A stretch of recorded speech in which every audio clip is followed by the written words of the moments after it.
नमस्कार। आपका एक बार फिर से स्वागत है मेरे चैनल ऑर्थोपेडिक मिस्ट्री पे। मैं doctor Shubham Khandelwal, orthopaedic surgeon, आपके सामने एक नया टॉपिक के साथ लौटा हूँ आज। तो आज का टॉपिक कुछ ऐसा है कि ज़्यादातर जनता को इस बारे में पता होता नहीं है। वन बिग गया रहते हैं, इसके इलाज कराने में भी देरी रहती है और लोग घर बैठे रहते हैं बिना इलाज कराए। ठीक है, तो आज का टॉपिक है बोन ट्यूमर्स। बोन ट्यूमर क्या होते हैं उसका आगे चर्चा करते हैं। पर नॉर्मली कौन से डॉक्टर दिखते हैं? ऑर्थोपेडिक सर्जन ही होते हैं। उनके सब स्पेशलिटी क्या है? ऑर्थोपेडिक ऑन्कोलॉजी, है ना। वो लोग इसका ट्रीट करते हैं, ट्यूमर निकालते हैं। ठीक है, तो अब आपको ज़रूरत पड़े तो आप उसके बाद जा सकते हो या हमारे पास भी आ सकते हो। लगभग सभी देख लेते हैं। ठीक है, तो क्या होता है ट्यूमर? ट्यूमर नॉर्मली कैंसर की गांठ होती है, जो आसान भाषा में कैंसर की गांठ कहते हो। कैसे होता है? तो नॉर्मली जो अपनी सेल होती है बॉडी में, वो ज़रूरत से ज़्यादा बढ़ जाए तो उस कारण से कैंसर होता है या ट्यूमर होता है। ठीक है, तो कारण क्या है इसका? तो कारण अपना आपकी रेडिएशन थेरेपी हो सकती है। मोस्टली कैंसर जेनेटिक बेसिस पे होते हैं, जेनेटिक कारण पे होते हैं, जेनेटिक लेवल पे होते हैं। तो 90 to 95% जो ट्यूमर है वो जेनेटिक लेवल पे होते हैं। उसके अलावा जो दूसरा मैंने आपको बताया रेडियोथेरेपी, जो आपने कभी ली हो, पहले ली हो, वो भी कारण रहता है ट्यूमर होने का। तो रेडियोथेरेपी भी इसमें एक कारण हो गया अपना। ठीक है, अब आते हैं इसके लक्षण पे।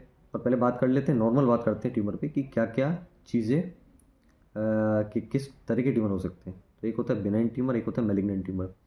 बिनाइन ट्यूमर का क्या मतलब होता है? आसान भाषा में बताऊँ तो बिनाइन ट्यूमर मतलब जो एक जगह अपना कैंसर की गांठ बन गई है, वो फैल नहीं रही है बॉडी में। और मैलिग्नेंट मतलब क्या होता है कि जो गांठ बन गई है उसमें से वो गांठ, वो कैंसर की गांठ जगह जगह बॉडी में फैल रही है, उसको मैलिग्नेंट कहते हैं। ठीक है, तो आप समझ सकते हो बिनाइन जो होगा वो कम घातक होगा, मैलिग्नेंट होगा ज़्यादा घातक होएगा। ठीक है, क्योंकि वो पूरी बॉडी में फैल जाएगा, पूरी बॉडी को आपके इन्वॉल्व कर लेगा। अच्छा, बोन ट्यूमर क्या होते हैं उसको मैं समझाऊँ तो हड्डी के अंदर जो गांठ बन रही है उसे हम बोन ट्यूमर कहा जाते हैं। हड्डी के अंदर जो गांठ बन रही है उसको बोन ट्यूमर कहा जाता है। ठीक, लक्षण पे आ जाते हैं। लक्षण क्या, जो हमेशा लक्षण मैं बताता हूँ आपको, है ना। दर्द हो सकता है ना। सूजन हो सकती है। ये सूजन हड्डी वाली सूजन से कैसे अलग होगी? जो नॉर्मल हम फ्रैक्चर की सूजन से कैसे अलग होगी? इस केस में जो आपको एक पाल्पेबल मास दिखेगा, पूरा एक मास गांठ आपको दिखेगी, वो आपको फील होगी। तो ये हो सकता है जो हड्डियों के ट्यूमर होते हैं उसमें फील हो भी सकती है, नहीं भी हो सकती है, पर एक डिफरेंशियल फीचर की गांठ भी आपको देखने को मिल सकती है। थोड़ा सा इसमें डिफरेंशिएट कर देता है आपके पॉइंट को। ठीक है, तो ये भी होता है इसमें, है ना। बाकी क्या रहेगा? आपका जो रेंज ऑफ मूवमेंट है, यानी कि जो आपका जिस बॉडी पार्ट, जिस हड्डी का ट्यूमर होगा वहाँ पे आप पैर वगैरह जो आपका मूवमेंट है वो आप कम कर पाओगे। ठीक है, तो ROM डिक्रीज होगी, ये भी हो सकता है। ठीक है, और इसके अलावा कैंसर से रिलेटेड जो सिम्टम होते हैं, बुखार आना, वजन कम होना, भूख का कम हो जाना, ये भी आपके देखने को मिल सकते हैं। ठीक है, तो ये दो चार सिम्टम अलग हो गए अपने नॉर्मल सिम्टम से, नॉर्मल लक्षणों से, जो आपकी घुटने की गठिए में या फिर आपकी जो नॉर्मल फ्रैक्चर होता है उसमें होते हैं, उससे थोड़ा सा एक चीज़ पार्ट अलग करता है। ठीक है, तो आगे चलते हैं किसके लिए। अब घर पे घरेलू इलाज में अगर मैं बात करूँ तो घरेलू इलाज इसका कुछ खास है नहीं कि कैंसर एक बार डेवलप हो गया तो घर बैठे कुछ ज़्यादा कुछ कर नहीं सकते हैं। फ्रैक्चर केसेस मैंने आपको बताया कि आप कुछ ना कुछ कर सकते हो घर बैठे भी, दवाई वगैरह ले सकते हो, पर इसमें ज़्यादा से ज़्यादा पेन किलर ले सकते हो अगर आपको दर्द हो तो। सूजन कम करने की दवा ले सकते हो और उससे कुछ फ़र्क पड़ने वाला नहीं है, तो आप घर बैठे इसका कुछ ना के बराबर इलाज कर सकते हो। ठीक है, तो इसका इलाज घरेलू तो नहीं हो सकती, बात पड़ गई तो अस्पताल का इलाज मैं बताता हूँ कि आप हमारे पास आते हो तो हम क्या इलाज करेंगे। पहले तो हमेशा की तरह एक्सरे कराएंगे, प्लस MRI कराएंगे, और CT भी कराने की ज़रूरत पड़ सकती है। तो ये 2 से 3 जाँचें हम कराएंगे जिससे हमें पता लगे किस तरह का ट्यूमर है। और इसके बाद एक मेन जाँच आती है बायोप्सी। बायोप्सी क्या होती है? जो भी आपका ट्यूमर की गांठ है, कैंसर की गांठ है, वहाँ किसी भी सिरिंज वहाँ किसी भी सुई से या किसी भी इंसिजन देखिए, अलग अलग तरह की बायोप्सी होती है। मैं एक नॉर्मल वे में बता रहा हूँ।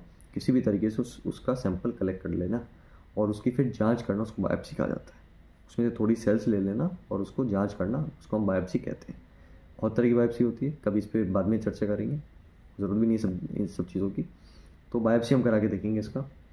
एक बार ही आपका बायोप्सी प्रूवन हो गया कि मान लो फॉर एग्जांपल मैं दे रहा हूँ कि ऑस्टियोसार्कोमा है, फिर हम उसके हिसाब से उसका इलाज आगे चालू करेंगे।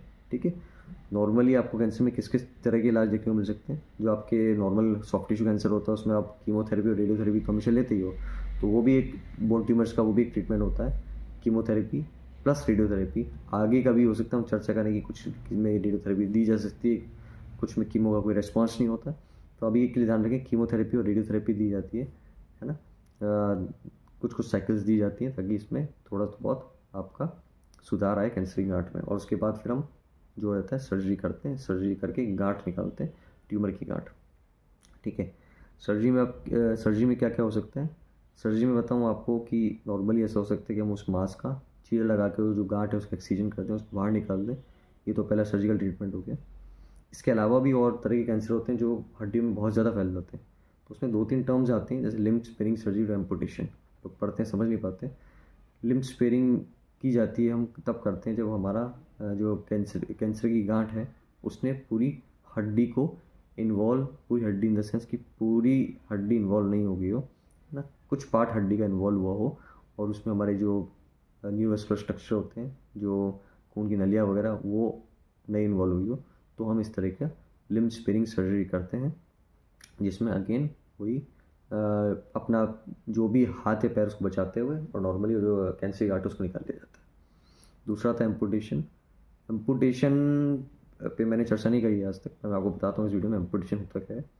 एम्पुटेशन क्या होता है कि एम्पुटेशन जिस लेवल पे मान लीजिए मास इन्वॉल्व है या और भी तरीके से आते हैं जहाँ खून का दौरा बंद हो जाता है ना, उस केस में भी हमें एम्पुटेशन करना पड़ता है।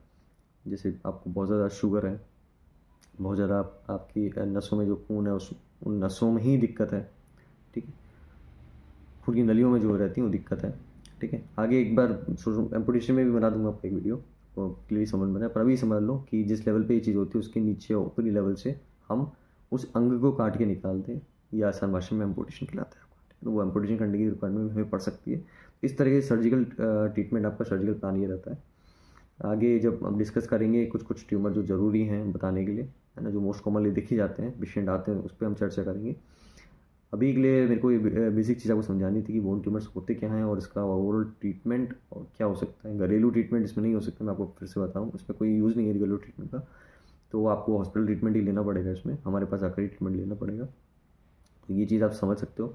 जस्ट ये वीडियो समझाने की बेसिक समझाना चाहता था आपको, बोन ट्यूमर क्या होते हैं, कैसे कैसे होते हैं, किस तरह से फैलते हैं, क्या रहता है बोन ट्यूमर्स में, लक्षण क्या क्या आते हैं आपको, है ना। तो ये एक तरह से मैंने नई सीरीज़ चालू करी है बोन ट्यूमर्स के ऊपर, जो कि कंटिन्यू होगी अपने आगे भी, है ना, नए नए और टॉपिक्स मैं आपके पास लाने वाला हूँ, ठीक है। तो लाइक कीजिए, शेयर कीजिए, कमेंट कीजिए मेरे वीडियो पे। अगर आपको समझ नहीं आ रहा पूछ लिया करिए, कोई दिक्कत नहीं मुझे। सब्सक्राइब कीजिए चैनल को, ज़्यादा शेयर कीजिए, सब्सक्राइब कीजिए, ताकि मैं और वीडियोज़ आपके लिए बना सकूँ, है ना, और भी टॉपिक आपके लिए सोच के ला सकूँ। आपको किसी टॉपिक पे बनवाना हो तो आप मुझे बता सकते हो कि डॉक्टर साहब ये इस टॉपिक पे आप बनाओ, इसको हमें थोड़ा समझ में नहीं आ रहा, या मान लीजिए आपको किसी ने कुछ लिख दिया, कोई और दूसरे डॉक्टर ने कुछ लिख दिया और आपको समझ नहीं आ रहा, वो भी मुझसे पूछ सकते हो। कमेंट कीजिए, मैं आपको बता दूंगा, जैसे मैं फ्री रहता हूँ आपको रिप्लाई करूँगा।